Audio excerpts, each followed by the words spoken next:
people actually now aspire to be YouTubers. There have been teachers who say how concerned they are that these young children are, instead of saying they want to be a doctor or an engineer or, you know, a pilot, they're saying, oh, I actually want to be a YouTuber or an influencer or a celebrity. That I think is quite interesting. But you just have to also be careful what you're uploading and make sure that you're just not doing anything stupid that can, you know, affect you later on if you're applying for a job or anything like that.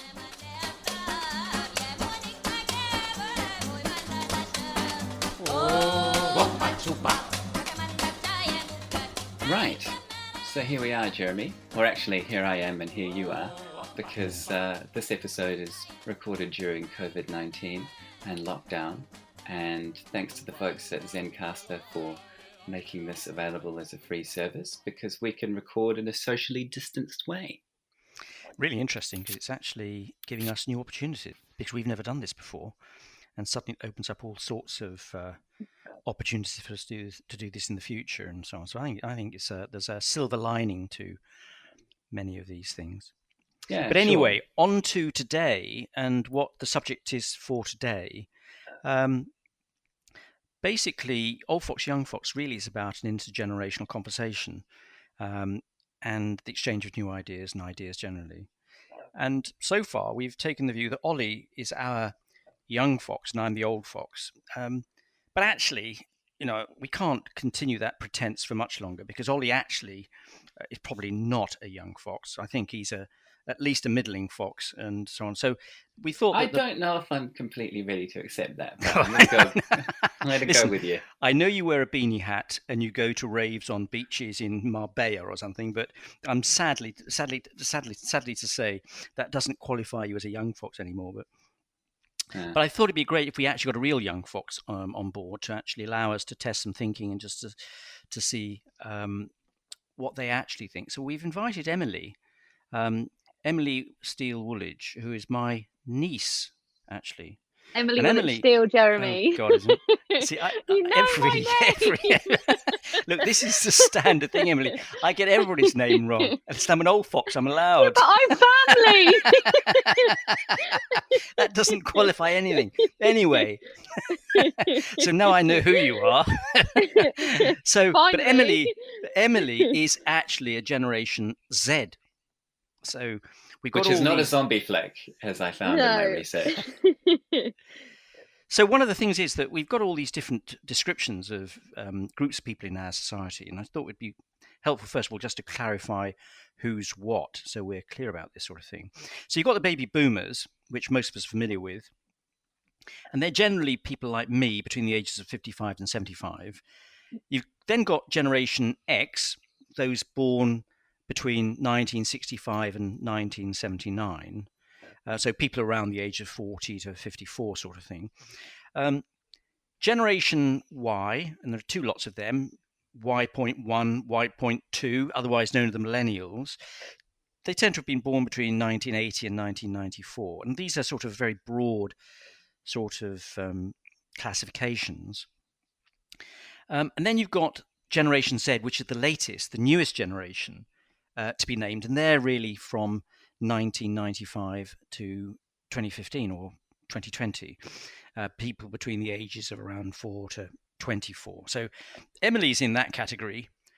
I would argue that Ollie, Generation X, me, baby boomer. So we're covering, but actually, Glenn, Ollie, you could probably speak a little bit for the millennials, and also Emily can probably speak a little bit for the millennials. So we cover all five groups really in this conversation. And of course, you also cover post-war and pre-war. Is that right? Which war are we talking about here? The fact that you have to ask that is quite damning. I mean, don't forget the Boer War. You know, I mean, that's not to be missed. But that's the sort of broad spectrum of classifications. They're useful simply in helping us sort of identify certain broad characteristics, but nothing more than that. But they're useful, I think. So, Emily, first of all, welcome. And maybe you'd like to explain who you are, other than the fact you're my daughter. Well, not my daughter. Well, you might be. You're my niece. Yeah, one of your youngest nieces, yes. My dotage is settling in. It's like a whole new level of weird. So, folks, I'd just like to make a public service announcement, and that is that we apologise for the audio quality because we're obviously not sat in that's all Jeremy's we're studio with the mixer. for. That's good. And we also apologise for levels of cooped up hysteria that might emerge from this. Well, this is cabin fever because of the coronavirus. We've been in lockdown here now for, a week? So what cities are we covering right now? I'm in Brighton. Well, I'm not far from Brighton. Okay. Sorry? I'm in Oxfordshire. That's where I'm currently. Perfect. And Jeremy, you are somewhere that no one's ever been, right? Yeah, I'm not far from Brighton. Yeah. Worthing, yeah. Indeed. So, how are you finding it, Ollie, so far? It's quite strange, you know. In some respects, it's similar to a normal day of working from home because I work in tech and we all work from home a couple of days a week anyway. That's fairly straightforward and not so different. But then what's happening to everybody else and how that affects us is quite different. So we've suddenly got none of the social benefit of being in a hip city like Brighton. There's no going out to dinner. There's no pubs. Socializing is completely online. And when we go out to the beach or walk along the foreshore, then the next day we see articles in the paper about how people shouldn't be walking down the beach or walking down the foreshore. And obviously there's the concerns of people passing away and the fear. It's quite strange. Have you had any direct, have you been affected by this directly? Have any of your family or friends been directly affected by this yet? No, the closest I've got so far is, and bearing in mind that we're recording this in the last couple of days of March, so it will change by the time people hear this, but the closest I've got is a workmate's sister contracted COVID and was hospitalised and I believe is now recovered. Okay. How about you? How are you finding it? Well, I've got my daughter and her boyfriend have both got it, fortunately, relatively mildly. My niece also got it in Brighton. She has a young baby, so that's quite worrying. Wow. We've got quite a few family members who are probably in the vulnerable group for all, sort of medical reasons or whatever. My sister actually was supposed to be touring New Zealand, so she's stuck in New Zealand at the moment trying to get out. But not being affected by anything more severe at the moment. I think when the severity of it affects you, then everything is brought into much sharper relief. Yeah. At the moment, I'm in my house. I'm very comfortable. I've got a great garden. The weather's been great for the last few days. So actually, it's been quite nice in the sense I've had time to think about stuff, to reflect on stuff. Don't often get that chance. How about you, Emily? How's it affected you? I've been working from home now for almost a month. So cabin fever has hit. I've got a flat in London where I live with my boyfriend, and everyone thought we were a bit mad because our work told us to work from home quite early. And so I've been working from home quite a while now, but we were getting complete cabin fever because we live in a small flat. And we went to Kew Gardens and things on the weekend because we just needed to get out. And then they started shutting that all down. And my mum and my stepdad have had it. And they came out of it and said, why don't you come home and get, because we've got a garden and things here and open space and fields where it's not quite as intense. And also living in London, they were running out of things like loo roll, bread. They were charging £7 for paracetamol. So it just wasn't a very nice place to be. So we've escaped to the countryside. One of the things that's quite interesting is when you talk about the sort of classifications that we're putting different generations into, is this notion that says that they're characterized by key events that happen during their lifetimes.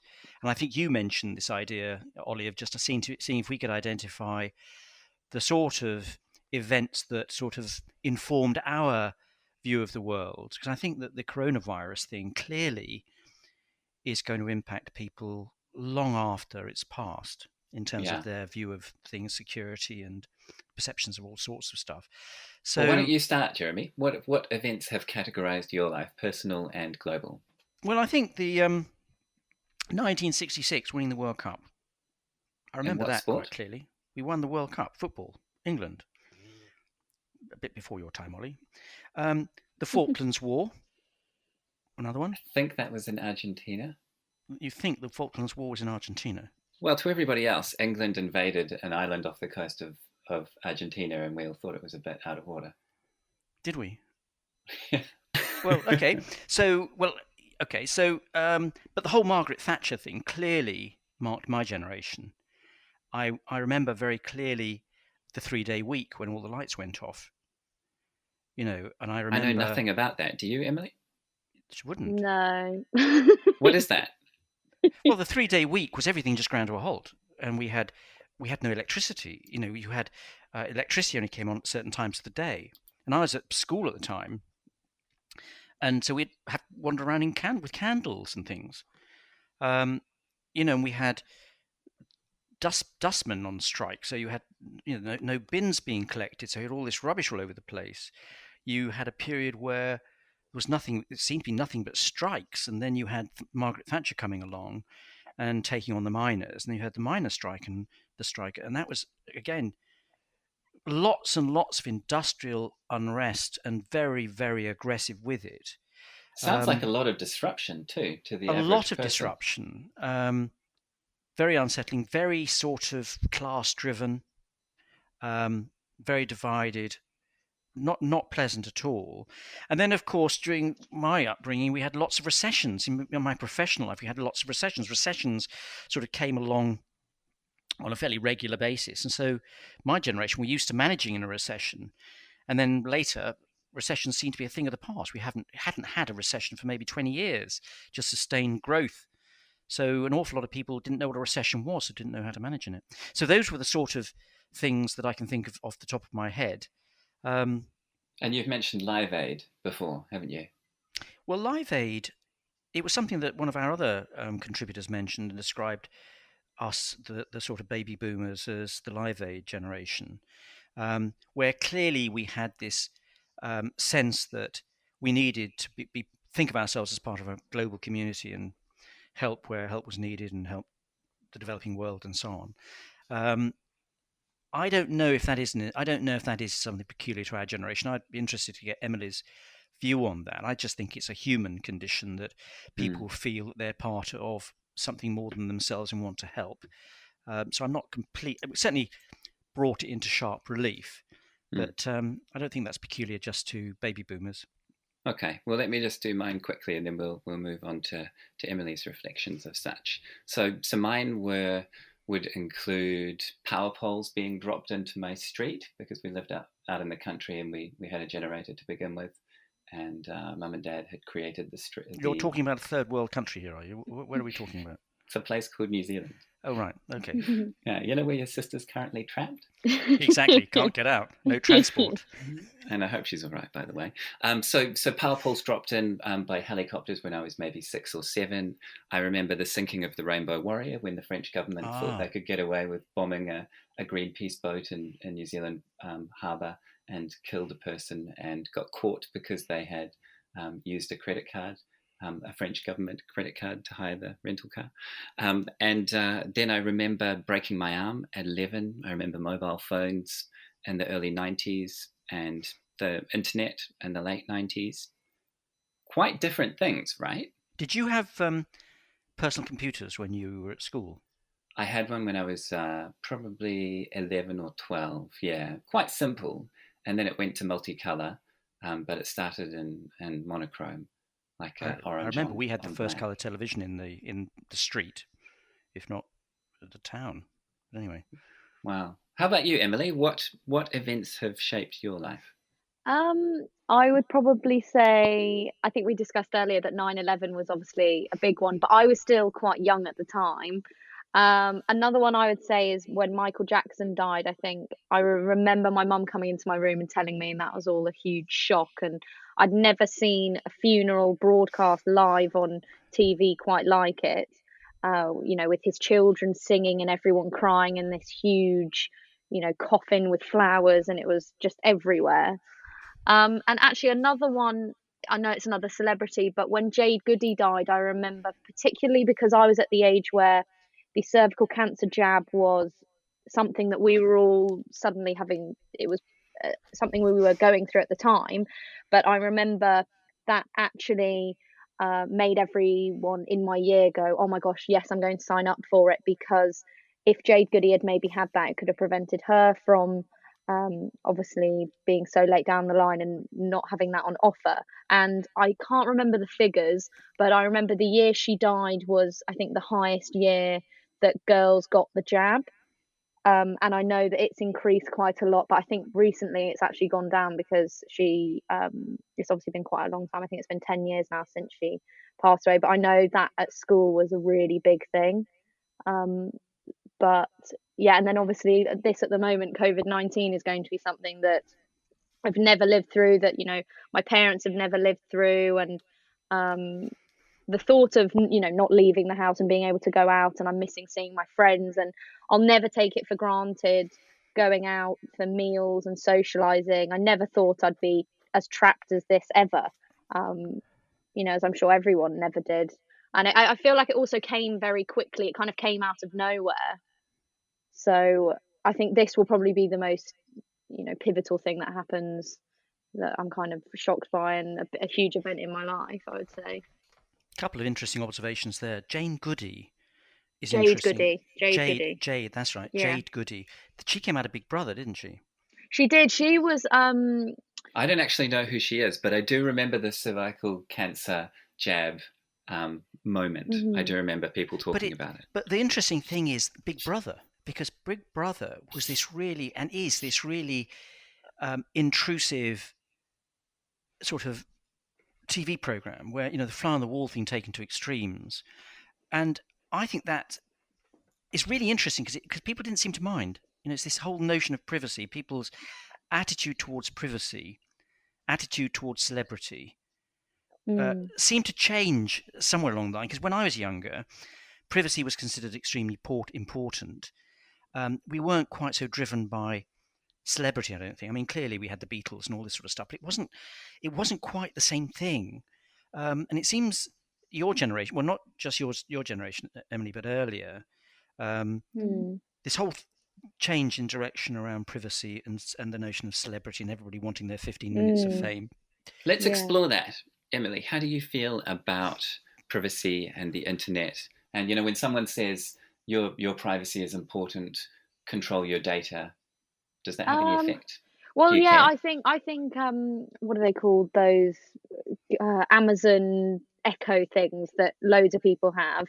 My little brother actually came back last year, I think it was, from going shopping with my dad, and he got very excited, saying, "Oh, look, I've got this this Amazon, whatever it's called. I can't remember off the top of my head." Might have been an Alexa. Yeah, that's it, like an Alexa. And it listens to everything you say, and you can talk to it and say, "Can you turn the lights on? Can you turn this music on? Can you change this?" or whatever. And it actually listens to every single thing you say. So it will automatically record things, maybe conversations that you don't want to be recorded. You don't know where that information is actually going.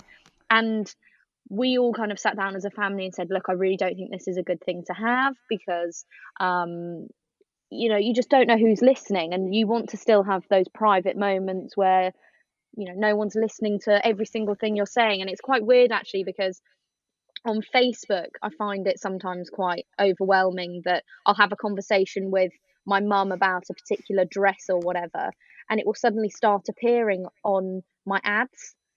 And I haven't typed that in before. It's maybe a brand that I haven't looked at in a while, and it suddenly all starts appearing. And I think I really don't like the fact that there is no privacy anymore as much as there used to be. But do you do anything about it, in the sense that, do you block these things, or do you just put up with it? I just put up with it, I think. But I actively would never have one of those listening devices in the house. But what about, I just don't think that's something I would want. Before we move on, let me just say to folks that are listening, because I work in tech and work with a lot of very security and privacy conscious people, if this is a concern to you, then here are 3 or 4 things that you could do on your laptop or your computer, switch from Chrome or Internet Explorer or Safari to Firefox, and switch your search engine to DuckDuckGo or Quant, QWANT, and we'll put that in the show notes. And then install a couple of add-ins into Firefox, which are free. One is called Privacy Badger. And occasionally you'll find that a website doesn't work, and so you'll right-click on it and say, disable Privacy Badger for this site. And what you'll find really interesting is when you go to a news website, a number in the double digits will come up with all the things that they are doing to track you while you're on that website and to sell that information to others. And then there's one more, which is called Facebook Container, and that prevents Facebook being able to track any time that you see anything on any website that says Facebook like or connect with Facebook or anything like that. That's great. End of sermon. No, I think that's great. I'd love to do these things. Interestingly, just before we started doing this, I did look online for some information, and Forbes, the American magazine Forbes, came up with an article that I wanted to read, and it had this thing where it said to me, if you want to be able to access information, you have to sign up, essentially. And it also asked for permission to use my photograph.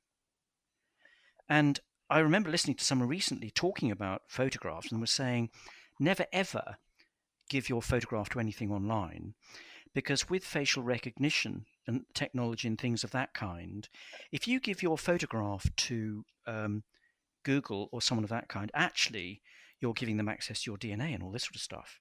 So it's more than just giving them a photograph showing who you are.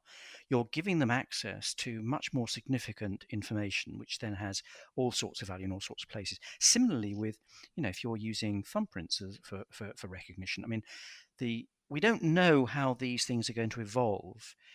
But so overall, Emily, you're saying that you're conscious of privacy, but not so conscious of it that you proactively do anything to reduce it or to I'm ensure conscious your of it. privacy. I'm conscious of it where I think I can't control it as much. But then I did also used to do something called vlogging, where I used to video my life for 5 years. And so some people would say, oh, but you're not very private in that regard. But then I would be the person who would edit all my videos. I'd choose what I would record. It would usually be things that I thought people would be interested in, such as a car tour and things like that. It wouldn't be me daily vlogging every single day. Don't get me wrong, I think people who do daily vlog, I do think it's really Emily, interesting, and I did used to really explain watch what a vlog is. Just explain what a so vlog is.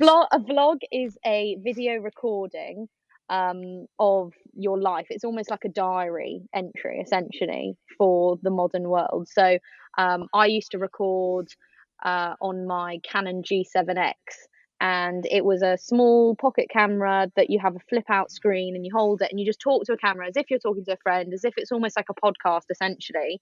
And you just chat away, show your life, and once you edit it, you upload it, and you try and do it as often as you can. I did mine as weekly as possible for 5 years. I recorded my whole life through not GCSEs, A levels, university, moving to London, and then life kind of got in the way, and I don't really have as much time anymore, so I don't really do that. But it's nice to look back on and see and have those. But yeah, that what would did be you me get sharing back quite a from lot. it? Well, I never made like a significant amount of money. I would probably say I made about £500 in 5 years, but I did work with some really cool brands. I worked with Wilco, who sent me loads of things to do a video with them. I also got some really interesting opportunities. I actually worked with TikTok before they became really famous. I don't know if you guys have heard of TikTok. It's quite massive at the moment. You can explain that in a minute. But Emily, just remind us, how many clicks or whatever they call them did you get for your? Because I found that staggering. So overall, across all of my videos, and I can't remember how many I did, I think I'm on over 700,000 views across my whole channel, and my most viewed video is a car tour that has 127,000 views. So that's you walking through a car and saying, "I'm thinking about buying this car." Yeah, showing my car, and I mean, it appealed because it's a Fiat 500, which is what lots of girls like driving, and so you can kind of gather what will get the clicks and the views, and make sure you've got a good thumbnail and you've got good lighting, and you just edit it well. You keep the video short. I wouldn't usually keep it longer than 10 minutes. And yeah, I mean, I loved doing it, and I love looking back at it because it's a virtual diary for me, and I can see what I was doing at this day at this time. But and I used to watch them all the time. Did you have any moment of negative feedback or any Oh moment yeah, I that got so much negative feedback. I used to have some really weird people who would comment, but you just block them. And when I first started, I knew that it was going to be something that people would laugh at the start because people didn't understand it. So that's why I actually called myself Emily Steele, which isn't my full name. It's one of my surnames, but I didn't really want anyone to know. And literally the day after I uploaded it, I told a couple of people who just told, like, one person just told everyone, and then everyone was like, I know you've done a YouTube channel, and laughed for quite a long time. But then I got professional lights and I started getting views and all of this kind of thing, and then people didn't laugh quite so much. But it was quite a different thing to do, and you why do were put they yourself out there. why were they laughing? I don't know, because I think they hadn't seen anyone do it before, and I don't know if they just didn't understand it. I'm quite creative, so I liked putting myself kind of out there a bit. But in school, I wasn't the most confident person. But I'm still really happy with the fact that I did it, even though, yeah, some people found it a bit odd. Was it in the early days of vlogging that you started, Emily, or was it fairly I mature? wouldn't even say. I think if I'd have started 2 years before, it could have been a completely different path for me, because I started, oh god, a long time ago now. But when I did start, there were people like, I don't know if you've heard of them, Zoella, Alfie Days.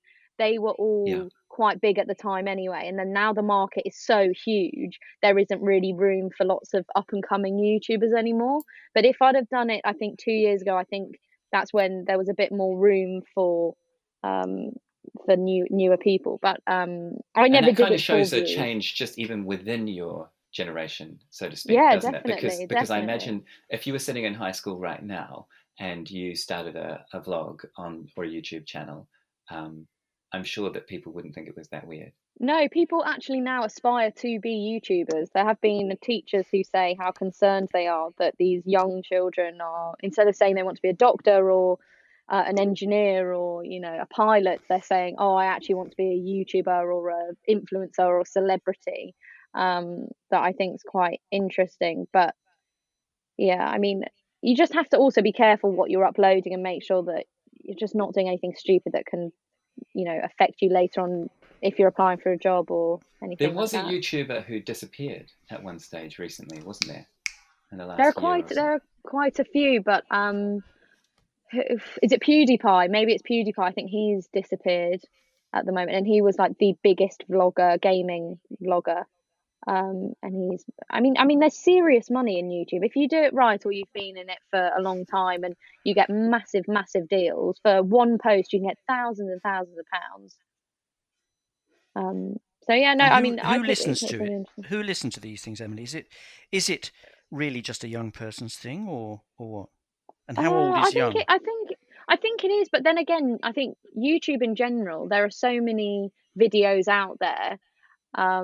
They appeal to everyone. But I've heard people describe it as the new TV, right? Oh yeah, when I was doing YouTube as well as watching YouTube, I was watching it way more than I was television, because there were so many different channels and different people to watch. And some people would do weekly vlogs that were an hour long plus, and you just have that on and just, you know, go about your day, whatever you're doing, getting ready for school, and you just have that on in the background. Do you think that Netflix has eaten into it, or do you think that it is eating into Netflix? I don't know. I think they're quite separate things. Okay. Because I think YouTubers are very personal. You're following people's daily lives. Like, I still get people now who message me saying, or who follow me on Instagram, and I, funnily enough, had a subscriber message me yesterday just saying, like, how are you doing with COVID-19? I see that you're back in the countryside. And they just sometimes, I think, want to chat, and they almost feel like they know you because they've been following you for so long. It's a kind of fame, isn't it? Yeah. Yeah, I think it's almost like a friend though, or Zoella always says that she feels like she's a big sister to lots of people because people all over the world will message her all the time and will comment on all her posts and everything like that. And I think that you do almost feel like it's a virtual friend who you're really close to. But one of the things you said to me, Emily, was that you got to a certain point where you almost felt you outgrew it. Yeah, I And think yeah, I think I did because in all honesty, I moved to London straight out of uni. I didn't have the time that I had because it would take quite a long time to make sure I filmed correctly, it was all in focus, edit it, upload it, and you'd have to do it kind of as weekly as possible in order to keep views and things like that and keep your subscribers growing. And then I got a boyfriend, I was just too busy, my social life was really, I was going out all the time, seeing friends. So I don't think it fitted with my lifestyle really anymore. And I mean, I don't think it's bad if anyone does still do it, and I still watch vloggers myself, but it's not really something I thought I'd miss picking up the camera more, but now I think it would feel a bit weird picking up the camera and suddenly vlogging again. this very personalized sort of form of vlogging, Mm. was that just a phase? Was that just a fad, a fashion for people, or is still really huge? It's still massive. I mean, you watch you even watch people's relationships. There's an American vlogger called David Dobrik who was with his girlfriend for years, and when they broke up, I actually saw the other day they got 61 million views on their breakup video where they recorded themselves both, physically so upset, talking about the fact that they'd broken up, and it was almost as if they owed their audience an explanation as to why they weren't together and this is what's going on and we both still love each other, but we're going our separate ways. And it got 61 million views. I mean, so personal to put that out. So there are some people who do. What would that have been worth in terms of money? Well, if they put ads on it, they would make, so much money. But I don't know. Did Sometimes they people, put ads on it? why I can't remember off the top of my head, but usually it would be looked at really badly if you did put if you did put advertisement on a video like that, because people would call it clickbait, which is when you say things like that in order to get views and clicks and revenue. There was a situation recently where there was a guy in America who Hmm. there was a certain situation he went into where there was some dead bodies or something. Yes, And there what was was. that one?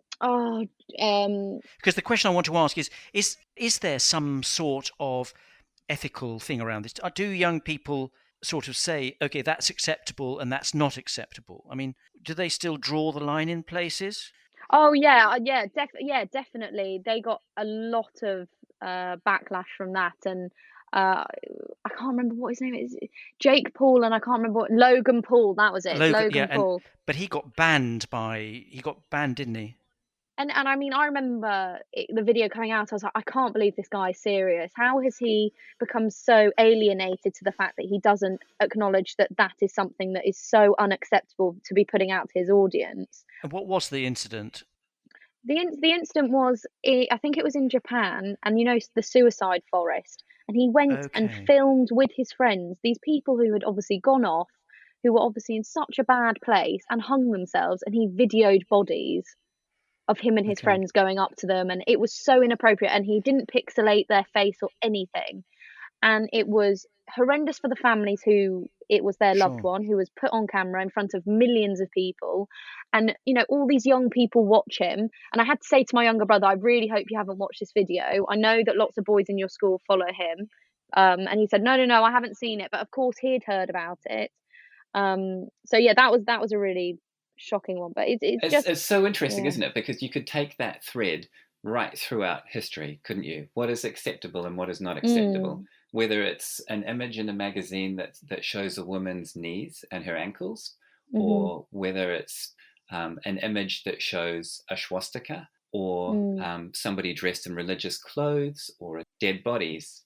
But I think the difference, though, Ollie, is that nowadays, because of social media and technology, a lot of the adults in the room are not familiar with it. So, most people of my generation wouldn't have a clue what vlogging was. Even younger wouldn't really know what vlogging was, and certainly wouldn't watch it, and therefore would have no idea that there was some chap out there filming a suicide forest that their young kids might see. Yes, and this is the trouble that comes with a fully connected world, isn't it? That we can access things that have been said by just about anybody on the planet, and our parents and our loved ones and our teachers really can't control that. So what do you do about that? So Emily, did they do anything at school to educate you as to the sorts of things you could get on YouTube and what's appropriate? Not at all. And I think that's why I said, because I've got younger siblings who are quite a bit younger than me. And I said to my parents, I was like, you really need to make sure that you've got some locks or something on YouTube and you need to be monitoring because my younger siblings are so clever. They know how to work a mobile phone and how to get onto different things. And YouTube in particular, it's very hard to monitor.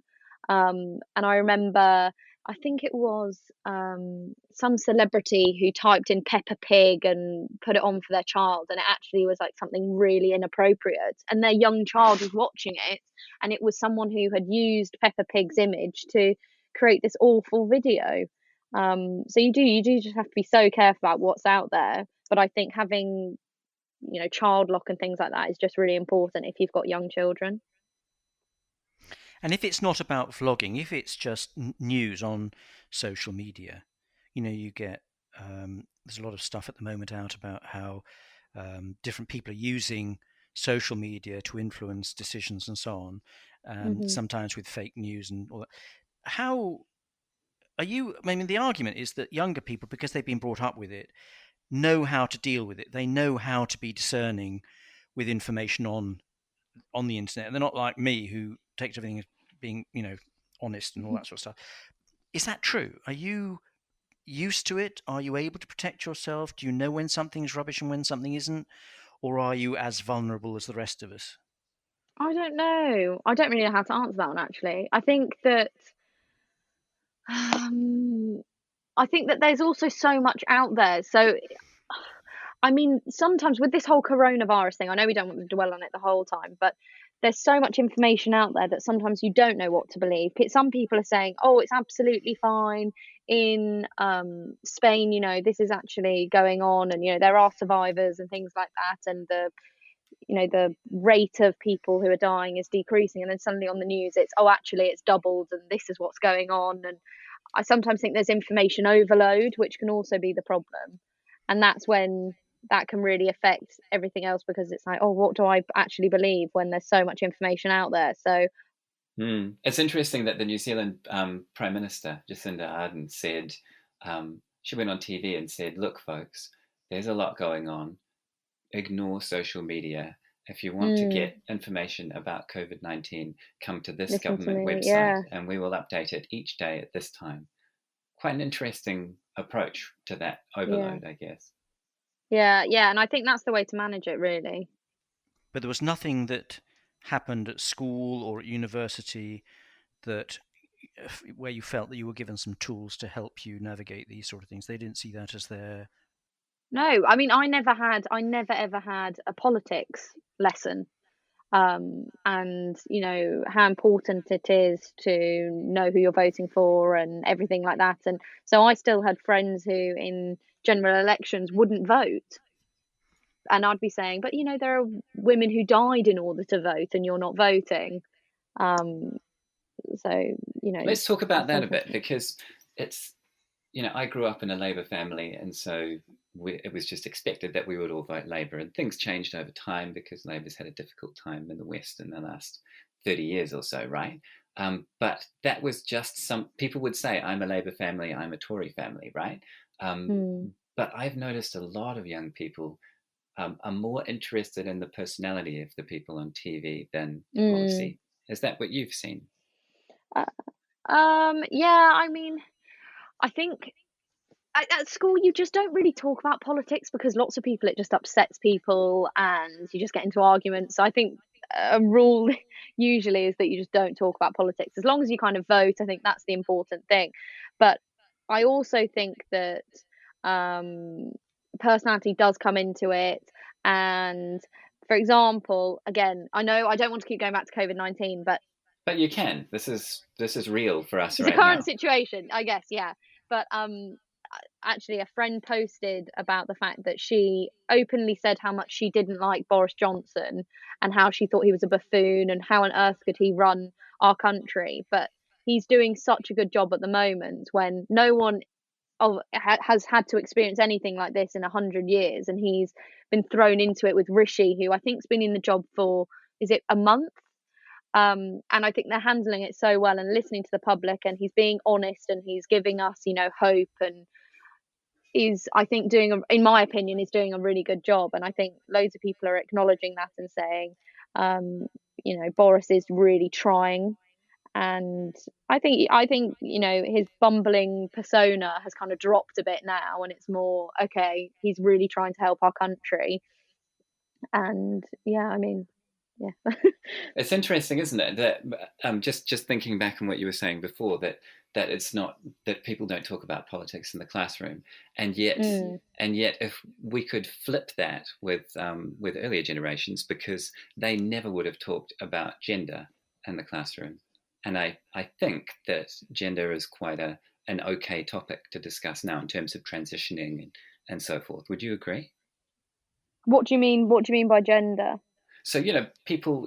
For example, one of my cousins, who's probably in her early 20s now, I remember when she was about 17, 16 at high school, and my mum said, it's amazing. She's come home and talked about having someone who's transgender in her class. Oh yes, yeah, definitely. Well, I think our generation's just so open. I have some friends who are bi or gay or pansexual, and you're just really accepting. I have one friend who has been openly gay since kind of year 8, and you just don't really, you just accept them for who they are. And I think that is something that's really positive about our generation, is that we are so socially accepting, and it doesn't matter if you're bi, straight, gay, pansexual. And there are lots of adults who don't quite understand what pansexual means. And Okay, go on. Tell me. I don't know what what does pansexual mean? so pansexual means that you're not attracted to a gender, you're attracted to the person and the personality traits. That's what I might be doing that completely wrong. So sorry if I'm doing that wrong, but that is what one of my friends, that's how she has described to me how she feels. And I think, that's a really positive thing about our generation, whereas, maybe the older generation aren't quite so accepting. And I've got friends' parents who won't talk to them because they are not straight, and they, may fancy girls and things like that. And it's quite difficult for them to understand. Yeah. And they say things like, I'm gay. And then the response is, well, there's a lot of it going around. I literally came across that the other day. When really, that's terrible. And that was years ago, but it was a description of a situation in the 80s that really happened. That's terrible. Yeah, or when are you going to grow out of it, or But what about the whole debate about self-identifying, the idea that there aren't just these 3 or 4 different gender types, but actually there are 24 or something, and you can choose your own way of identifying yourself. Well, I don't know. I almost think, why do people have to be so judgmental? If that's the way someone wants to feel, I think if Sam Smith wants to call themselves, it doesn't want to identify with a gender and wants to be called they, then, okay, fine. Let them live their life the way they want to live their life. Are they affecting you? No. So just, if that's what keeps them happy and makes them happy, why make them miserable by referring to them with a different pronoun? I think that's true. Having said all that, I don't think it remains quite as innocent as that, in the sense that there are certain places, particularly, I mean, there is this perception that young people are much more open and non-judgmental and so on. But actually in some areas they're not at all. I mean, certainly in the States, in the universities, and in this country, this notion of no platforming, where you get certain people with a very different point of view who are not allowed to talk, lecture, whatever, in universities. What do you mean? Well, for the sake of argument, Jordan Peterson, well-known Canadian psychologist, has got some particular views about various stuff. He is vehemently anti this whole self-identification idea. but was threatened with losing his tenureship if he didn't conform to it, and he refused, and blah blah blah.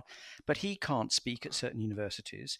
I think people like Nigel Farage, irrespective of what you think of his policies, is not allowed to speak in certain universities. Let me give you the Gen X view of that from my perspective, and then it'll be interesting to hear the Gen Z. My perspective on that comes back to what Emily was saying in terms of live and let live.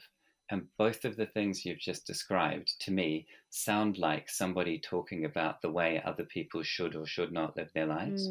So to me, that's different to speaking an opinion, because it's not my opinion about life. It's my opinion on how other people should and can't and will be. So that's how I see it. You could say it's negative. You could say it's xenophobic. You could say it's destructive.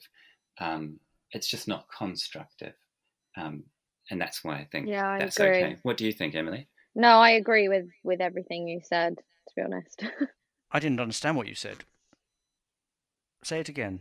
Well, I think that when everybody's entitled to an opinion unless it negatively affects somebody else and the way that they're choosing to live their lives, particularly when the way that they're choosing to live their lives doesn't hurt anyone else. So, but there is this underriding principle of free speech. And certainly in universities. Universities are supposed to be a place where you can go and have an intellectual conversation about something. And you should be able to speak about absolutely anything and everything, in my view, because that is what free speech is about. So on the one hand, you can't claim to be in favour of free speech. Well, then take Nigel Farage out of that, because he's not in a university context. But he does. I mean, but irrespective, if you have extreme right-wing views or extreme left-wing views or extreme views on self-identification or feminism or whatever the hell it is, there is an argument that says if you believe that free speech is important, you should have the platform. You should be able to express yourself and communicate that. And if you are vehemently opposed to them, then you should be able to do that in a context of an argument, a proper debate about it. Well, I think we've actually touched on something different here, or something deeper, and that is, what is the role of university?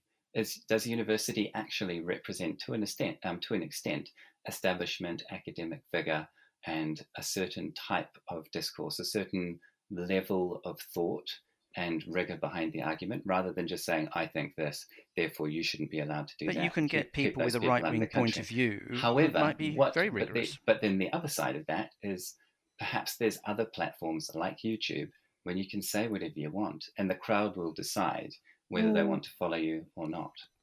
That isn't what I was asking, though, because essentially the question I'm asking is, do younger people, do our current generation, who in many respects are very open-minded, very non-judgmental.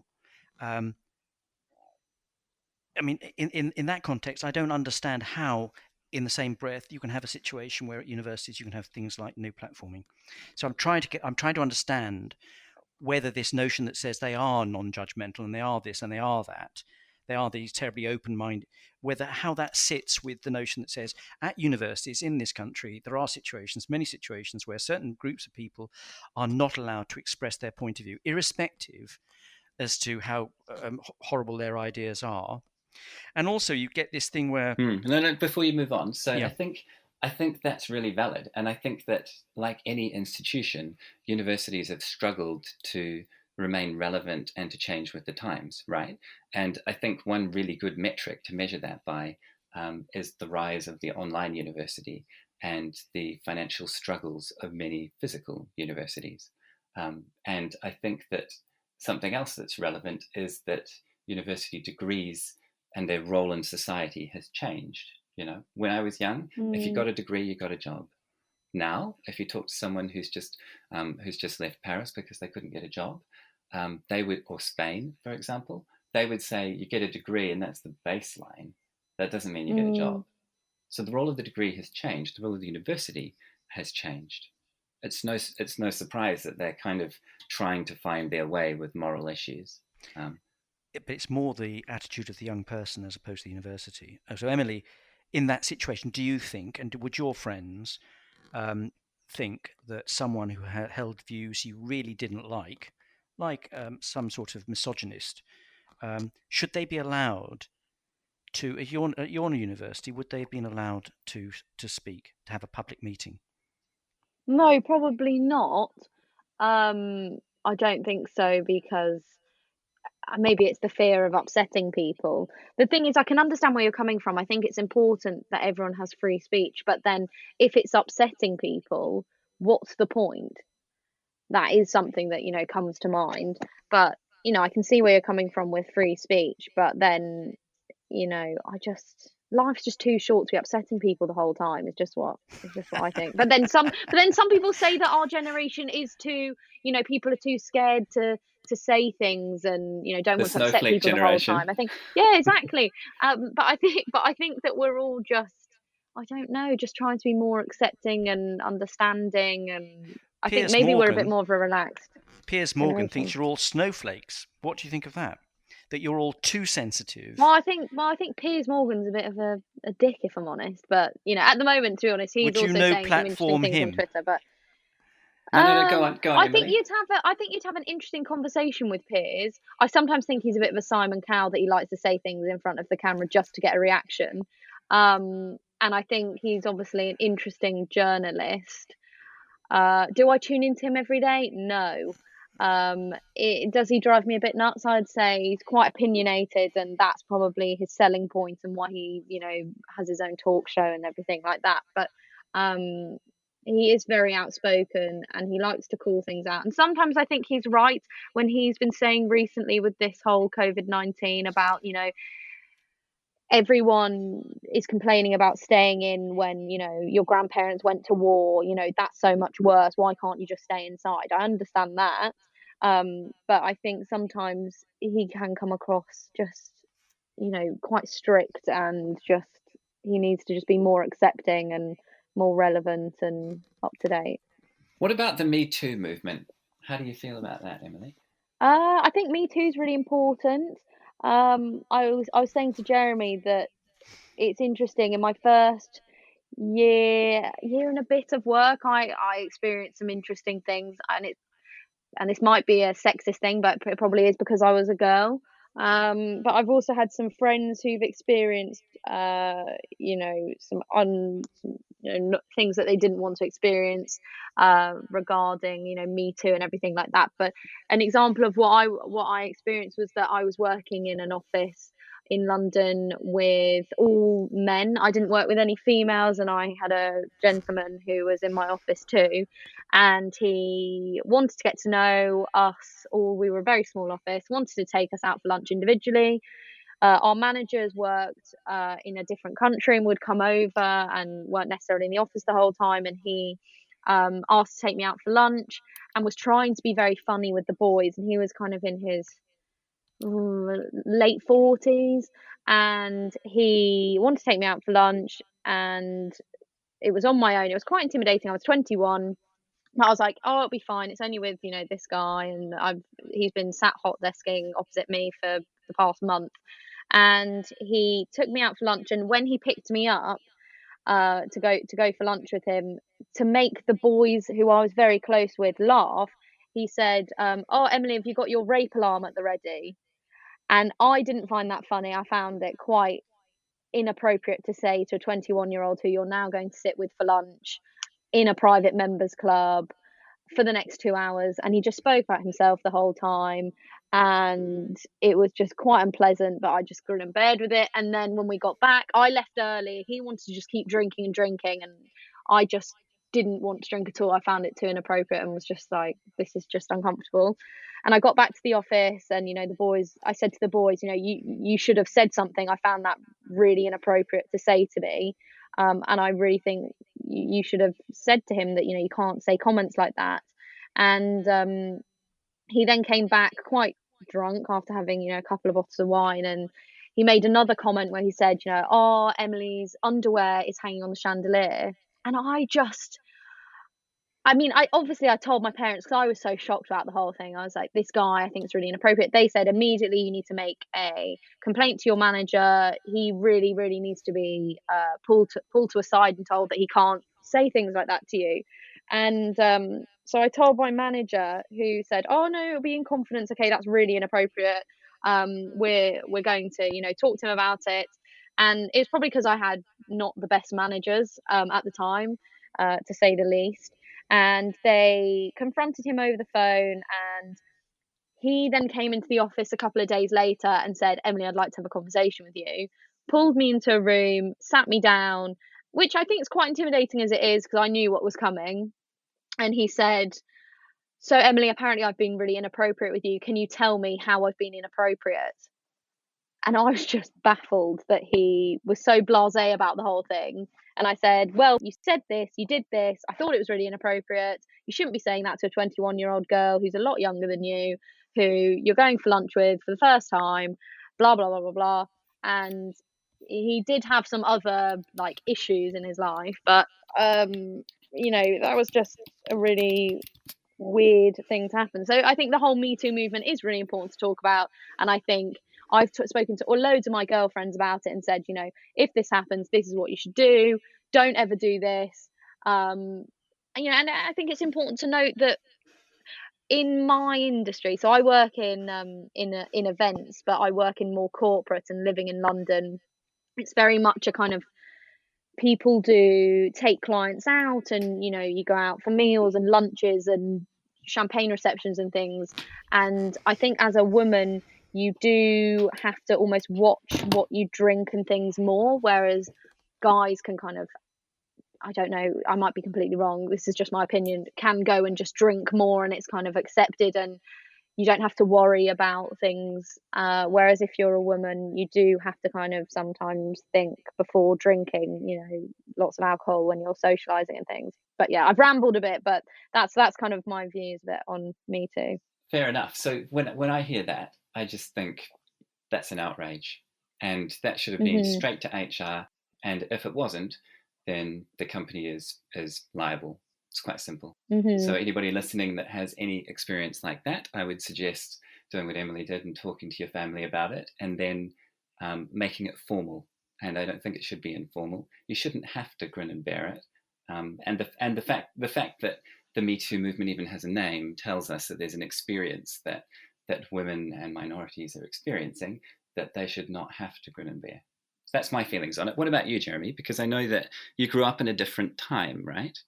I think the distinction for me is where there's an abuse of power. If somebody's abusing their power, then clearly they've got to be held accountable. That's completely unacceptable.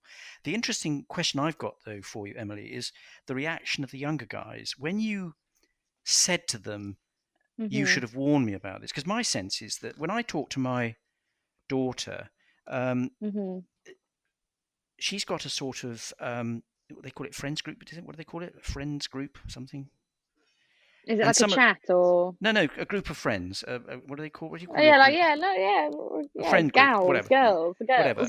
But some of them are guys, and when they go out, the guys always seem to look after the girls. So if one of the girls drinks too much, the boys make sure she gets home and she's safe and all this sort of stuff. They're very caring and very helpful and blah blah blah. In this situation at work, are you familiar with situations where younger people who have been inappropriate in this way? Is Me Too, is there some sort of age thing involved in it, or the younger guys are more sophisticated? I don't know. Well, when I confronted my colleagues, one of them I'm actually really close to, he's one of my best friends, and he said, I really should have said something. I'm really sorry. Like, I'm going to also talk to our manager about it. And he said, you know, I'll never ever, like, I was really, really wrong. I should have said something, and next time I really will. And he is very protective of me. And I do also have guy friends who are very, you know, protective when you go on nights out and things like that. But yeah, I'm not quite sure if it is an age thing, but I think the Me Too movement's really important to highlight that it is still happening now.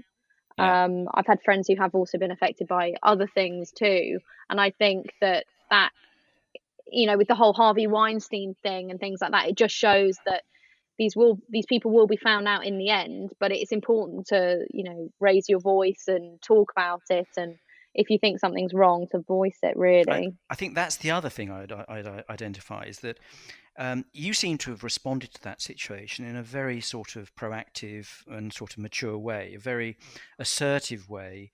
And I think that might be um, a sort of reaction of one of the younger, a millennial stroke, whatever. Maybe, I'm not yeah. sure in my generation, the women would have been quite so confident to be able to do that, perhaps because they wouldn't have felt they had a support structure around them. So I'd that might echo be one of that. the other things that's changed. Yeah, I'd echo that. I Yeah. think if I think about contemporaries when they were in the same age bracket, which is what, sort of 20 years ago now, maybe I am a middle fox. But thinking about the things that people experienced that were along those lines, it was probably 50-50, maybe even 60-40 people not doing anything about it because they probably didn't feel that they had the same support structure that they do now. Yeah, I think it helps that, yeah, your friends and your family say, no, that's wrong. You need to go and do this. I think maybe if, people are a bit more kind of, just wait and see if he does it again. But I think I was a bit more reluctant to go to my manager. And it was actually my parents and my friends who said, you need to go and talk to them about this because you don't want him to be a pest and keep saying really inappropriate things. And he did apologize to me and he was like, I'm really sorry. I didn't realize. And maybe I need to reflect on how I talk to, younger women in the industry and things like that. But I was quite surprised it had taken him that long because he'd obviously also said things similarly to other people, and people maybe just didn't say anything to him because it was as if it was an epiphany for him. He was But being I think socialized. and I definitely think it does help having, a strong set of friends and family who go, no, that is wrong. You need to go and sort this now. Should we And talk a if bit it had more been, about... sorry, just one last question. If it had Go on. been one of the younger guys in the office, would you have dealt with it yourself, or would you still have gone through more formal channels? Would you have felt the confidence? I would, yeah, I still would have done, but I think Would you? that's because I've always been a bit more of a, like, I will just go and say something if I think something's wrong. I've always grown up saying, don't do that. I think that's really wrong.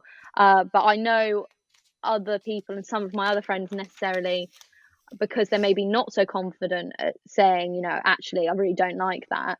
Maybe they wouldn't have said it and would have just kind of been a bit more okay, I'm just going to brush it off and ignore it. And if he says anything again, that's maybe when I'll address it. But I think it's just important to, if you think it's wrong, say it's wrong and nip it in the bud then and there so that it doesn't continue. We've sort of segued into work. So I'm really interested in what it's like to go to work as a young person nowadays and how that's changed. Can you just talk us through your experiences of how easy or difficult was it to get a job and the process you had to go through, and your experiences once you're in work? So I did it. So I'll talk a bit about my degree. So I did a childhood, youth, and community studies degree. I was thinking of going to be a teacher. Halfway through, realised that's not what I wanted to do, and I kind of cited that events was something that I was really interested in. So for a year and a half, I worked in the events industry doing unpaid work, internships. Whatever I could do to make me stand out when I came out of university. Did you say so that people didn't unpaid think, work? Yes, I did. And is that common? Some volunteering and things. Yeah, I would say it is common. In order for people to take you seriously and see that you're a really hard grafter, I would say that you need to give up some of your time, just so that people know you're not just wanting to do it for the money aspect, especially if it's a very competitive industry. So I know media and events are very similar, and TV, obviously. It's very difficult to get into, and so contacts are good, and I think if you do have contacts then it's important to use them. I was lucky enough that I did have a few in the events industry. However, it doesn't give you a job instantly. You still have to go through the interview process, and you have to talk to multiple different people, and they give you advice on this is how you could stand out. I can put you in touch with this person, but they might not necessarily get back in contact with you. That's really interesting, because I can think Mhm. of one person in my sort of cohort ever Mhm. who's gone for a role in a charity where it was really competitive, a women's refuge charity. She really believed in Mhm. it. She really wanted to work there. She didn't really have the experience, and so she said to them, "Look, I'd be happy to work for the first month for free because this is how passionate I am about this role." And they said, "Wow, that's quite amazing. You've got the job. You don't need to do that." But we wouldn't have, I don't think, accepted an unpaid bit of work to get into a career. Would you, Jeremy? Would your cohort?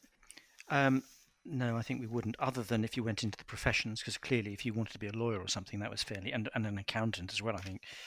I think they used to be sort of, effectively you had to do the same thing, work for little or nothing. But I do find it quite disturbing that so many young people nowadays are expected to work for nothing in order to get a job. I mean, there was a story. It's not okay. I think it's not okay. I mean, my daughter, for example, applied for a job, and the number of hoops she had to jump through was just extraordinary. She had to start off by producing a 2-minute video. This is for a small packaging company, an internship. And I remember helping her with this video as well at university, and she was calling me really. I mean, we spoke for hours about it because she was trying to work out how to edit, and I know it was stressing her out, wasn't it, Jeremy? Yeah, absolutely. But the point is, she was expected to produce a 2-minute video on the subject of charismatic brands. Now, first of all, that's a technical thing. I mean, you need to have some sort of experience in order to know what the hell a charismatic brand is, let alone produce a video about it. And yet this is supposed to be an internship. You're not supposed to know all this stuff. So you do that as a starting point. And then if you're successful at that point, you're then invited back for a telephone interview. If you got through that, you were invited for another telephone interview. If you got through that, you were invited to a half-day, or I think it was a half-day sort of meeting stroke role-playing thing where you had to go through all these other hoops as well. Never at any stage did you know how many jobs were available, what the job actually was, or what it paid, and they offered no expenses. And I thought that was outrageous. And I just think, what? And that's just for one job. If you don't get it, you've got to go through that process, that sort of process, on a sort of continual basis. I think the pressure is just extraordinary. Was the internship paid, Jeremy? If she'd got the job, it would have been paid. Okay, so it was a job. It wasn't an internship. Oh, to be honest, I don't know the distinction, but whatever it was that they ended up with, she would have been paid. So what do we think's driving this? Is this just a function of competition being greater? I think there are two things. I think one is definitely that. But I think that relationships seem to have become much more transactional in business. There used to be a time where you joined a company and there was a certain unspoken agreement that it was going to be a relationship and there was going to be mutual benefit. Over some time too, right? Yeah, exactly. And yet, as recession after recession, redundancies after redundancies, you suddenly get into a situation where those relationships shift and it becomes driven by the bottom line. You become a factor of production. And the argument is also that younger people nowadays expect to change jobs every couple of years. Now, I know when I was growing up, or when I got into my career, I worked in advertising originally. And to a degree, you were expected to change job every couple of years because that's where you got your experience and so on and so forth. But I think that was relatively unusual. Yeah, I think it was unusual. But now it seems to be fairly commonplace. So how do you approach that, Emily? And how do your friends approach that? Like if you think back to when you were at uni and you were all looking at getting jobs, was that a job for life? Was it a job for now? Was it a job for the next year? I don't know. I think it's more of when you have your first job, you don't quite know what to expect. You don't know what you are looking for and what kind of company suits you best or things like that. So I think I looked at it more of what kind of job can I see myself doing that I'd enjoy. And so I'll talk a bit about my first job. I worked for a huge company in events, private dining. Obviously I won't go into who they are because they're quite massive. But they were almost like a robot machine. The turnover of staff was huge. And I absolutely hated it. So I ended up leaving because they treated me really badly and I was just so miserable and unhappy. But it was a real lesson because I realized that a massive company where I was sat on a huge floor of people, of like 24 people, and sat with 9 girls who wouldn't talk to me for 9 hours of the day. It just really wasn't for me. And then I ended up in my job after that. I went to a smaller company and I'm now currently I've left that job as well, and now I'm in another company where I can see myself being for years, and I'm really happy, and it's a small company, we all get on really well, and I think it just takes you a while to find the company for you. And And so, what do but you you've just got to be with a company that makes you happy, and that a job that makes you feel fulfilled and is something you enjoy going to and waking up for every day. do you know what's interesting, Jeremy? I don't think I ever said that to a friend in the first few years of work. I think all we talked about was that there aren't enough jobs. And when I finished marketing, I remember the lecturer saying in one of the last lectures, "Look at the person next to you. One of you is not getting a job. There are half Oh the my number of gosh. jobs as there are marketing graduates. You know marketing, you've got skills, use them, or you won't be working." And so what we were thinking is, and perhaps the early noughties and late 90s was a bit of a recession looking back, but we just thought, get job, hold on to it as long as you can. If something changes, get another job. Um, I wasn't thinking, am I fulfilled? Is this something that I want to do for the rest of my life? Interesting. It reminds me of the conversation we had in another episode about technology, where our guest Andrew was saying that in Japan, one of the reasons that younger people don't have very refined social skills, and there's a high degree of depression and mental health issues and so on and so forth, is that because their society is so competitive, from day one they're discouraged from making friends with people because they're told that these people who they're studying with, whatever, at a certain point in time when they come looking for a job, are going to be competitors of theirs, and you can't be Mm. friends with your competitor. And I just think this sort of attitude is just ghastly. It's Yeah. not It's really surprising that damaging. it is not surprising that 80% of people in this country hate their job. Mm. But so you don't start from the work perspective, Emily. You don't start from the point of view of scarcity, that there aren't enough jobs around, and if I lose Well, this I job, think, I'm not going to get another one. well, no, I think you've always got to back yourself. I never went into an interview thinking, I'm definitely going to get this. I'm great. I'm going to smash this. They're going to love me. I just went in thinking, be yourself. Tell them about why you think that this job will be right for you, and just be show your personality and eye contact and things like that, and if they like you enough, they will ask you to work for them. And I was quite lucky. I've only had, it sounds like I've had a lot of jobs in this time, but I'm into, technically, I don't regard my first job as my first job. I was only there for 6 weeks, but that was very unlike me because I was so miserable.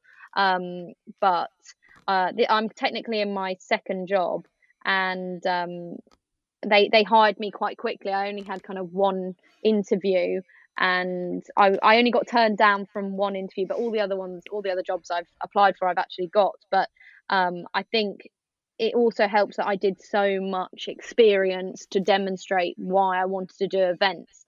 And I think that's the real thing I say to and said to all of my friends who were at uni and who still are at uni, is just do as much as you possibly can in your holidays when you have those 6 months or whatever off, to show people why you want to work in the job. But again, I was lucky that I knew what I wanted to do in the industry, whereas I've got friends now who have dipped their toes into lots of different jobs and still can't find one that they like, and are now finding it really difficult because they've been job hopping, which obviously doesn't look good as well. So I can kind of see the element of competition of when you find a job, stay in it. I can understand that because I have got friends who are finding it difficult to find jobs. But also it helps with connections. I can't deny that.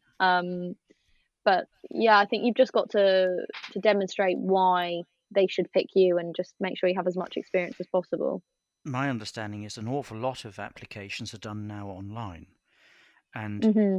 that so most people never get to the point of being able to demonstrate their personality Yeah, because they've yeah. failed at the prescriptive online selection process. Do you think your experiences are fairly typical, Emily, or do you think you've just been particularly lucky, or the industry I don't that you've fallen into is a little bit different? I don't know. Some of my friends say I'm lucky that I got a job so quickly, but I argue that I worked for a year and a half in order to get that job straight away. you know, when they were all not I had 4 jobs over the summers when I was working, when I was at home. What do you And I think was was the doing, attitude of most other students at that time? well, Because I think loads of people just thought, I'm just going to have a holiday and maybe I'll do a bit of work. I had some friends who did no work, whereas I worked, you know, constantly. Some days I did like 6, 7 days a week. I was doing long hours working for weddings, things like that, putting the graft in, earning money so that I could save, so that I had deposits for when I moved to London. I think it massively helped that my mum was very much a pusher of, you need to be getting a job. And at first I was a bit reluctant. I was like, no, I want to see my friends. And she was like, well, I'm not going to financially support you for 6 months completely. Like, you need to be showing me that you're, you know, going and doing things actively to help when you do leave. And I think so that was a big kick up the bum. But there are some of my friends who just did nothing. And so I would have all this money saved going, I've got, you know, this saved for when I do need to go to London, and I've got all these contacts, and you know, next summer, because I had a couple of summers where I just worked and worked and worked. And it gave me a good work ethic. And I think those are, you know, so when some of my friends say to me, oh, you had it lucky and you kind of got lucky, I say, no, I actually worked really hard. And while you were drinking and seeing your mates and my friends the whole time, you know, I was sacrificing that time by working until midnight for someone's wedding, and then working the next day, really. And what's it like living in London? Is it affordable on your salary? Um, Do people struggle it to is a pay rent and things? Yeah, they definitely struggle to pay rent. I mean, I pay rent and then I have to pay £168 a month for my travel alone, because I live very, very west. So it takes me an hour and 15 minutes to get to work every day. Um, and so it is very expensive, but you just have to be very savvy. Again, I'm very lucky that I'm, as my friends say, I'm a bit of a moth wallet. Even though I'm not, I still treat myself to lots of things, but what's a I moth do wallet? things. So so I don't really know where the phrase comes from, but essentially I don't get my wallet out a lot and spend loads of money. I'm a bit of a saver, so I make sure, and this makes me sound a bit like a granny, but I don't even care. When I get my salary, I pay my rent, I pay my Oyster card, I put a certain amount of money in my savings. With my boyfriend, we have a joint food account, so we put money into that, and the rest of that I divide by how many weeks are in the month, and that's how much I've got to spend for the month as social and clothes and things like that. Do you think that's typical No, of your generation? no. So what do I you think think I'm. most people are I like when you look around I at your think. mates? Well, I mean, I've got loads of friends who just live month by month and just spend their money on clothes and drinks and eating out the whole time. And loads of my friends and some of my cousins laugh at me and say, "You go out to eat all the time," but I don't.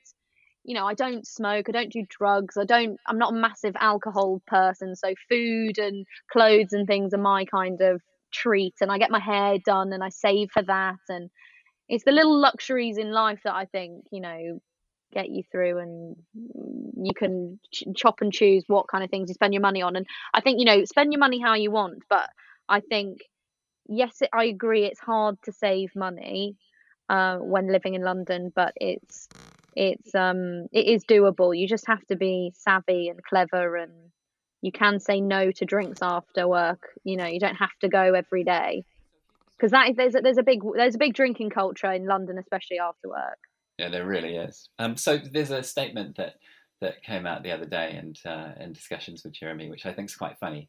That folks who are a little bit older, maybe the baby boomers or even grandparents' age, will say things like, "Oh, this young generation, they're never going to own a home," and the young generation might say, because houses are expensive now. Um, but you know, they will often say, "Well, you guys are you're the avocado toast generation, so busy spending all your money on cafes and fancy food." And do you think there's any truth in that from what you see around you, if you compare your friends to your grandparents or your parents? Well, I think, yeah. I mean, my parents talk about how they, you know, were very young when they could afford to buy housing in London, especially for, you know, nowhere near the prices that they are now. If you're lucky enough to have savings, then you are, you know, very fortunate. But I think if you're having to save each month yourself for a deposit and things like that, I think it is really hard, especially if you're wanting to buy in London. Um, So, I can see why some people are like, oh, well, I'm not going to be able to afford a house, so I might as well spend my money and rent and things like that. But I mean, it depends. I've got some friends who really do want to buy a house, and I've got some friends who are quite happy to rent because, they can't see how they're ever going to be able to afford it, or they're going to have to buy outside of London even though they work in London. Do you have student grant money you've got to pay back? Yeah. Well, I mean, I've got my student debt. Yeah, that's quite big. But again, when I get my paycheck, you don't even look at it as if that's money you have. It's already gone, as well as your tax, obviously. Do you resent having to pay this money? To pay which money, tax or my Student loan. I mean, your parents never had to pay it. Yeah, exactly. I think that angers me more is the fact that I could have done my course essentially in 2 years, but it was a 3-year course. I had 6 months at uni and 6 months not at uni. And so I was paying all this money for housing when I wasn't even living in the house because I was working at home, trying to earn as much money as I possibly could in those 6 months.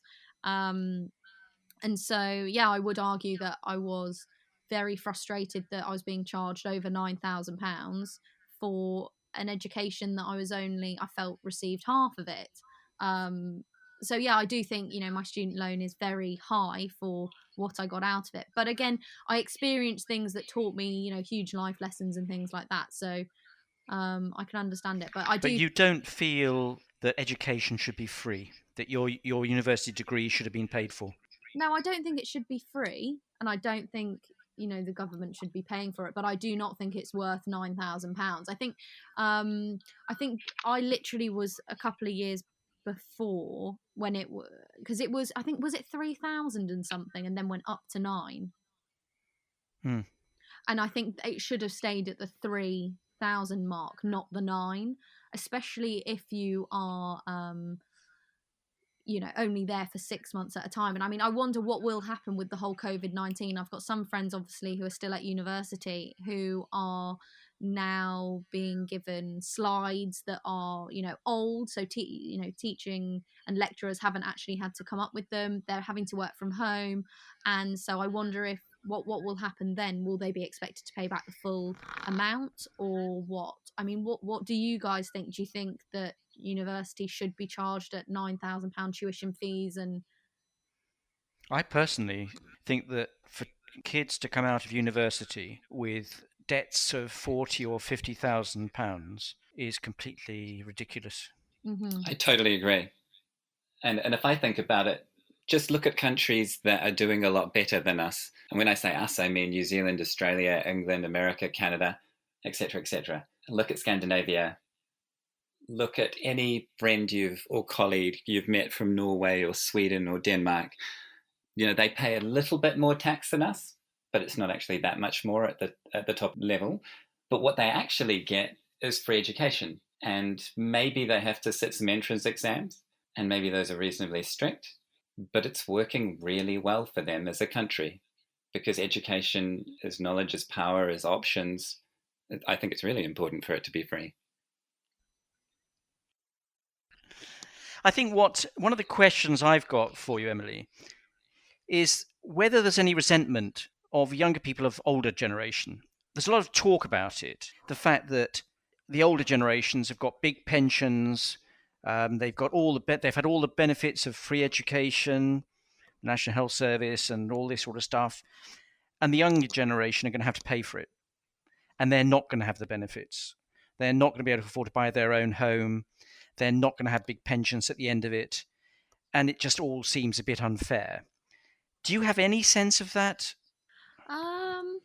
I wouldn't say. I mean, it's really difficult, isn't it? Because essentially, what your parents have. I mean, this sounds really awful. What your parents have is what you will inherit. So lots of people argue, oh, your parents had, cheap housing and things like that, but you're going to be inheriting it because essentially it will all fall to you. But if you aren't in that position where your parents own their own home and things like that, then that is a bit of a problem. So, It's a really difficult one, isn't it? I'm quite lucky because obviously with my mum I'm an only child, but then with my dad, I've got multiple siblings and things like that. And I'm lucky that my mum owns her own home. But I still obviously don't want to think about that and think, oh, when my mum dies, I inherit everything, because that just sounds awful. But I think, is that the way that I think it's been described as previously? I think it has been, but I still don't think that that's right or fair. But yeah, I think it's a really difficult one, to be honest. And if you think about the things that are needed by people in a society, Maslow's hierarchy of needs, or however you want to look at it, we all need a job, we need a purpose, we need some community, we need shelter, we need food, we need healthcare. It feels like shelter is getting out of reach. Yeah, yeah, and there are loads of people who want to buy who will not be able to buy in their lifetime, I think, sadly. And and it's not fair at all. It's not fair. I don't really know what else to say, if I'm honest. I just think it's a really difficult topic, isn't it? The other things I'm interested in are attitudes towards things like the environment, and whether that's important to you, and whether it influences buying decisions. The climate emergency, the environment, all these sort of things. The role of brands, and whether your buying behavior changes dependent upon the way in which these companies are behaving, whether they're using cheap labor, whether they're using resources, or making huge amounts of plastics that can't be recycled, making huge amounts of money, the sort of levels of inequality that there are. Are these things important? And if so, are they important enough for you to change your behaviors, your buying behaviors, your voting patterns, or whatever? I think they are important. I think at this moment in my life, I have to be honest and say I don't have the money to actively choose to buy, organic, fresh fruit and all of this kind of thing all the time. Because obviously it is more expensive. If I bought, eco clothing and things like that, I think it probably is a lot more. Not to say that like I shop at Primark, like I don't really shop at Primark. I know there's child labour, I think, where they make their clothes, but I can't rule it out completely, because why would I pay? This sounds really stupid. Why would I pay 20? I looked the other day for some ankle socks online. I can't find them anywhere that are kind of really cheap. And so I usually end up buying them in Primark, and for, I think it's like 7 pairs, they're like £2, and I only have to buy a couple of packs a year, and they kind of sort me. But online, I saw this really nice version. And they're like £40 for the same amount of socks. Why on earth would I spend £40 when they're made more ethically and everything, but I just £2 and £40, that's such a huge difference for me. And when I'm currently having to budget so much as it is, I just can't justify it.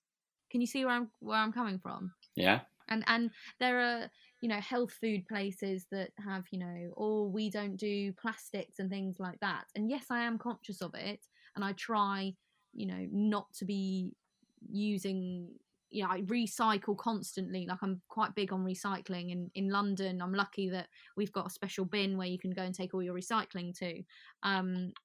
But I think that if I had the luxury where money was no object, yes, I'd love to go to my old work, for example, that's a huge organic company, and they have all the fruit and veggies in crates, and they have no plastics, and that's like a huge thing for them.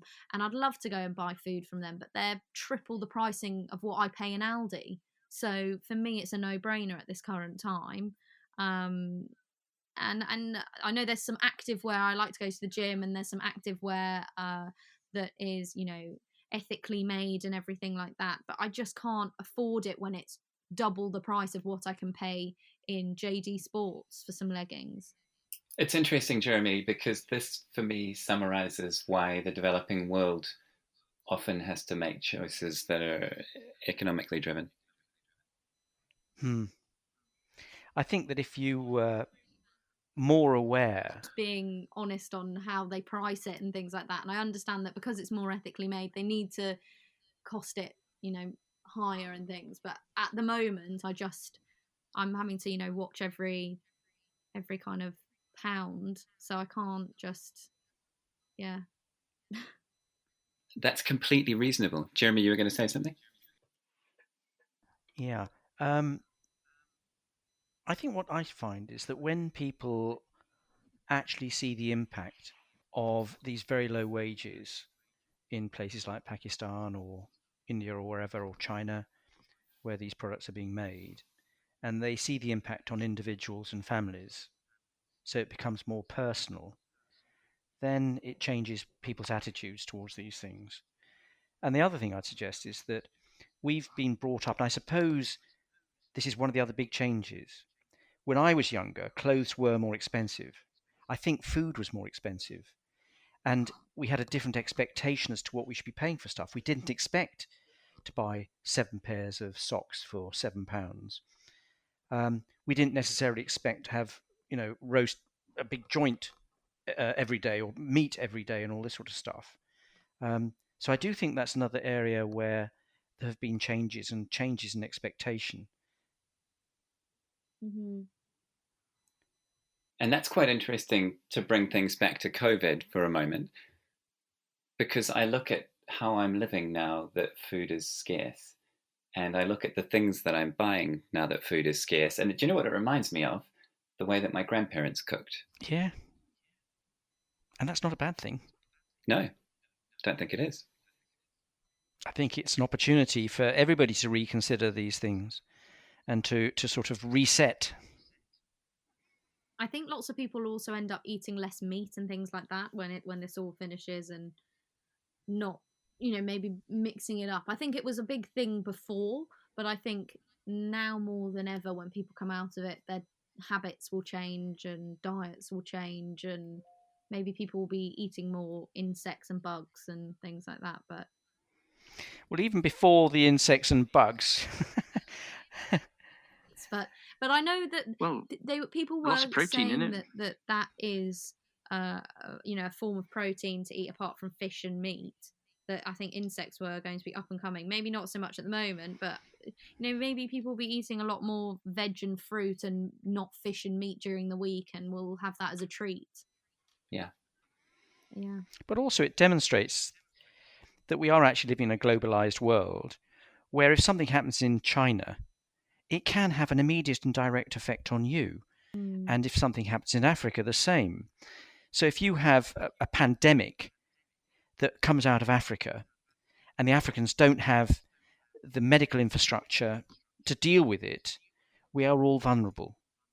And therefore, the fact that you're buying a pair of shoes for a fraction of the price you would otherwise pay for them, but the consequence of that is that Africans can't earn the money to pay for a health service, suddenly you have a different incentive to be paying more for some of your stuff and to ensuring that there's a more equal share of some of the wealth of the world, because we have a vested interest in ensuring that they're doing well. Maybe I think maybe this will make me think differently.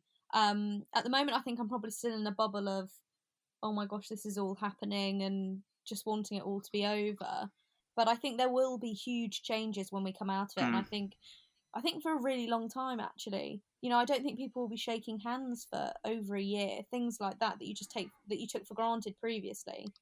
Let's just talk a bit about what changes you might think you might make to your life as a result of this experience of COVID and isolation. What changes do I think? Well, I think maybe I probably won't eat meat as much. I mean, I don't eat meat every single day, but maybe I'll only eat it twice a week instead of 4 times a week. And that's throughout, obviously, not just dinners, that's lunches and things like that. But I think I will appreciate travel more. I think I took it for granted that if I really, really wanted, I could get on a plane to Barcelona for £20. I never thought I wouldn't have the opportunity to travel, which is something I love doing and I've always done since I was really young. So I think I will never take that. I'll never take that for granted. I'll never take for granted seeing friends. and eating out and things like that. And I'll probably eat at more independent chains because I love, obviously, big chains and things like that. But it's nice to support those local small businesses that will have been hit so badly. Um, so I like to think I'll be supporting those kind of restaurants and things like that more, and maybe clothing brands more. But I think everyone will just be, I like to think, nicer to each other and more appreciative, and having that social interaction will never be taken for granted again. And I like to think that on the commute in the mornings, people will be a bit happier. That's the kind of change I'd like to think will happen, because everyone's miserable in the morning on the tube to London. On tube trains, everyone doesn't want to speak to each other, doesn't want to say hello, won't even smile. So I like to think that everyone will just be a bit more positive. And what about you, Germany? Go on, you first. Sure thing. Well, I think Emily summed it up quite nicely. I think for me, I'd also add, I'd like to think that similar to the effect I saw in my grandparents through going through World War II, where they just didn't, they used to say things like, waste not, want not. If you don't waste anything, you won't want for anything. They used to say, I just used to see them mending things rather than buying things. And it's quite embarrassing how much I consume and how much waste I produce. And I'd like to think that we will all start to think about using less, because we've experienced a time when we had less, Well, I would agree with all of that. The only other thing that I'd add is this whole thing around appreciating people who do the basic things that enable us all to live healthy lives, i.e., doctors and nurses and teachers and cleaners and people like that, who have not really shared in the exponential growth in wealth that our countries had, and where we take them just for granted. And the fact that now everybody's thanking the NHS, all these politicians standing up and clapping when they've sort of vetoed any pay increases so that nurses and cleaners in the National Health Service can have a proper living wage, where they're awarding themselves big increases. I just find it extraordinarily hypocritical. So I find, hopefully, if we can start to be more appreciative of those in society that make the thing work, and recognize that we need to share the benefit with all of them, I think that would be really a powerful thing to do. And the other thing is this idea that says we all have agency, we all have the opportunity to make things work in the way we want them to work and make things happen in the way we want them to happen, if we're prepared to be proactive about it, rather than just sitting back and expecting the government to do it all, expecting politicians to make all the decisions and to say they know what we want, they know what we think, and then them just to impose it upon us. I'm hoping that people will sit back and say, well, actually, one of the reasons we're in this situation where we have a National Health Service that can't cope and the infrastructures, and all this sort of stuff, one of the reasons for that is because we've all co-conspired to making it happen. We've been prepared to benefit from all of these things and not share it. Yeah, I agree. So there's kind of a personal responsibility moment for people. Yeah, and I totally agree also when you talk about just the fact that we've kind of allowed the people that fuel the daily lives that we all lead to become invisible. And now they've become very visible, and that's why we've had that round of applause for the NHS the other night. And it's good that people think about the nurses who are slaving away and the orderlies who are cleaning up the wards and getting paid nothing, and perhaps don't even have citizenship at times, if you're looking at the States and the Mexicans and things like that.